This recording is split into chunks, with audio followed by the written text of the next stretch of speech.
झमटिया घाट से उठाई लेबे गंगा जल समसती पूजिला ढारे ले जइबै बाबा भोला पर जल बाबा के दरबार जइबै धनेश्वरिया स्थान जइबै बाबा के दरबार जइबै धनेश्वरिया स्थान जइबै बेगूसराय जिला झमटिया घाट से उठाई लेबे गंगा जल समसती पूजिला ढारे ले जइबै बाबा भोला पर जल बाबा के दरबार जइबै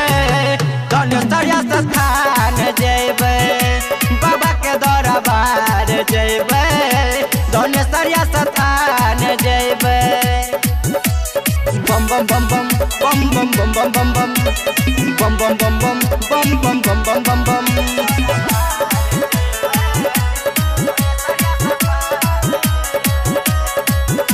झमटिया से चलवा संग उठैबै हम काबर हो बाबा के दुआरिया हम जइबै पैदल हो बाबा के दुआरिया लचके कमरिया लागै है हमरा बड़ी मन बाबा के दरबार जइबै धनेश्वरिया स्थान जइबै